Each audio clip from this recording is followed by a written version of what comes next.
Hello everyone, my name is DiehlGames. You probably know me by my internet handle, DiehlGames. I'm from Cincinnati, Ohio, and I'm a 17-year-old high school student, former YouTuber, and entrepreneur. This is going to be a long video, so sit back and relax. Unlike most of my videos, this video is being read from a script to ensure I cover everything that I need to. I was introduced to Minecraft by a friend when I was 12 and started playing the game every day for months. When I got my first laptop, I started recording videos and posting them to YouTube under the account DiehlR. After getting into YouTube, I found the Minecrackers, who sparked my interest in starting a server of my own. I started a vanilla server for other YouTubers around my size in an attempt to grow everyone's channels through cross-promotion. I named the server Diehl's Gap in a play on my last name and a motorcycling destination in North Carolina that my dad occasionally traveled to. The server was online for a couple of years and I recorded on it frequently. Eventually, after building up a few hundred subscribers, I decided to open up a public fan server. The first server I created was around before the days of bungee cord, so the idea of a server network like Mineplex or Hypixel was pretty much unheard of. The fan server was vanilla with a few bucket plugins to prevent griefing, and it seemed to do pretty well. The problem was sustainability. There was no incoming revenue, and being a broke middle school kid, I couldn't afford to keep it online. In 2013, I joined a server called PixelSun and discovered that a YouTuber named Jeremy owned a public faction server called Lone Wolves, and he got me into the PvP scene. After playing on Lone Wolves for a while, I met another server owner named Maletic. He owned an OP Kits PvP server called Crossed PvP. That server was the driving force behind me creating my own kit server. A few days after getting the idea of owning a PvP server in my head, I put together all the necessary bucket plugins and built a map with my friends. I released the server to the public and called it Solar PvP because there was a plugin that kept the sun in the same position in the sky at all times. The server was quickly renamed dgpvp, or Diehl's Gap PvP, to keep better control of my branding. After a few months of getting a decent amount of purchases on the Buycraft, I decided to build out a network and add more game types to the server. I added OP Factions, which proved very popular in the long run. During my 5,000 subscriber milestone livestream, I started work on the first OP Prison server. I chugged down some monsters and finished the entire server in under 12 hours while working by myself. The only things I didn't do were some of the builds. I had enough money built up from the Buycraft to put some of it into advertising. After paying some YouTubers to advertise the network, the prison server exploded in popularity overnight. After just a few weeks of paying YouTubers to make videos on the server, we went from a few dozen players on at a time to 100 or more. I had dozens of people working under me, staff to moderate the players, a plugin developer, and several artists. I paid everyone I worked with well to make sure they knew the value of their work.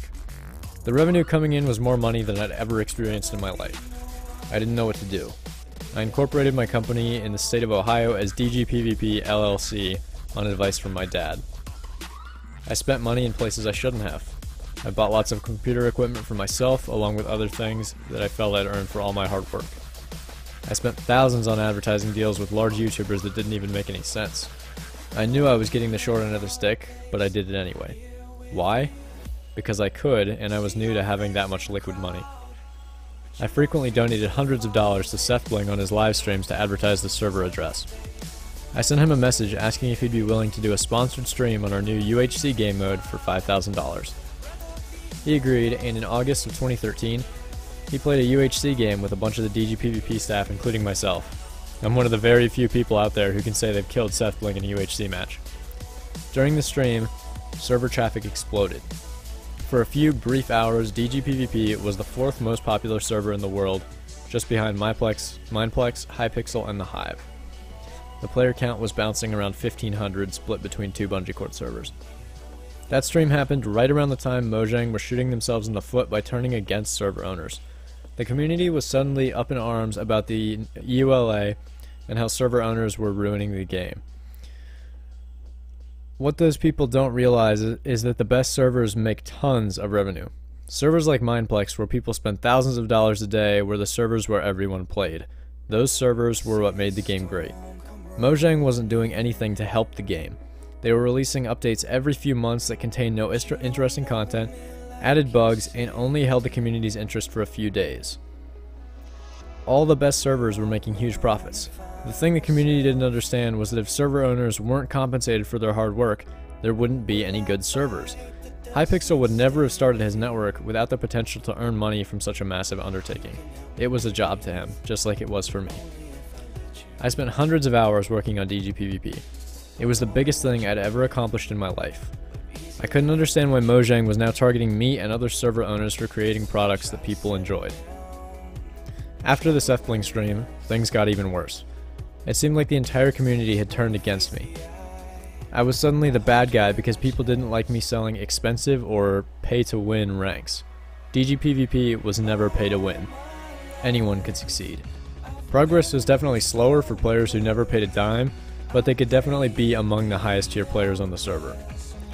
People made the claim that I was trying to take money from children who didn't know what they were doing. They said my entire business model was based on taking advantage of kids who stole their parents' credit cards. That's simply false. Whenever I got an email from someone saying they'd made a large purchase on accident, I refunded the money and took the purchase packages away from the player. That was the end of it. I never stole thousands of dollars from frustrated parents. I always gave it back if there was an issue. All of that hate made me question if I wanted to be in my current position. I had an idea. I would make people believe I'd sold the company and that I was no longer in charge. I talked it out with my plugin developer and longtime friend Nate. He agreed to take control of the server with me in the background as the owner of the company. This went well for a long time, and Nate did an excellent job. He brought on new, skilled staff members that built out the server and made it better as a whole. Things started to fall apart when the YouTubers realized they could make tons of money on paid advertising for servers.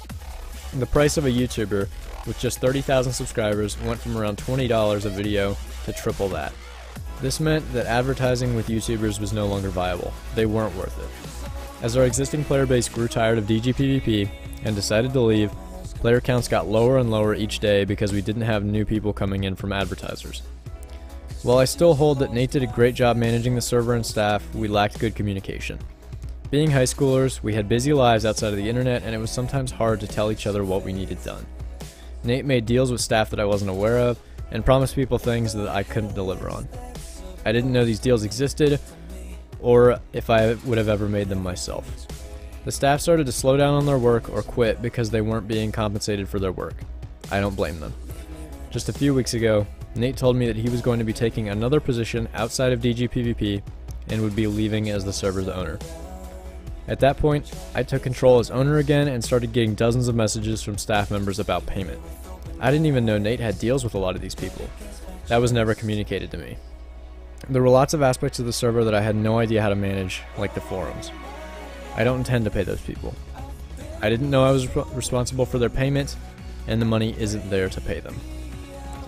Everyone should keep in mind that all these people are middle and high schoolers. They aren't out on the streets, they won't have any suffering for the time that they worked without pay on dgpvp. They've built computer and people skills that will help them throughout life. To all of you who think that I owe you something or that I've wronged you in some way, I'm sorry, I might have. Eventually, one of the highest ranking staff members let out his frustrations by griefing the server and doing lots of damage. That led to the collapse of everything. I don't know if dgpvp will ever come back. I don't know if I will ever make another server. If I do, you may play on it without ever knowing that I'm the owner.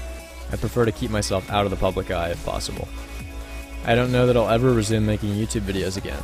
My thought now is that I'm generally disliked in the community, and that making videos probably isn't for me. To sum everything up, dgpvp was the most fun that I've ever had in my life. It was my baby. I loved my time working on it, and I love the enjoyment it provided to all the people that have played on it over the years.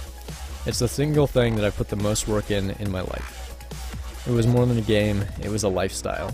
Thank you to everyone who helped me and supported me. Thank you to everyone who played on dgpvp to make it what it was. Thank you to all the staff that made the community the amazing thing that it was. Thank you to Nate for putting all your time into the server. Thank you to Sam and James for taking so much of your time to keep dgpvp afloat. I made a lot of mistakes along the way, and I could have done a lot of things better, and I could have made much better decisions. I'm just a kid and had never been in the position that I was. Thank you for sticking by me in dgpvp. I don't know what I'm going to do next. I've always loved computers, but my time with dgpvp has shown me that I may have a future in entrepreneurship or project management. I don't know what the future has in store for me, but it will be interesting to find out. I hope you found this video informative and that you watched it to the end. Comments will be disabled on this video, so if you'd like to contact me, you can add reeddiehl on Skype, DiehlGames on Steam, or email reed@reeddiehl.com, and I'll have all that in the description. This might be the last video I ever upload to YouTube. Thank you to everyone for the crazy ride that was the dgpvp server.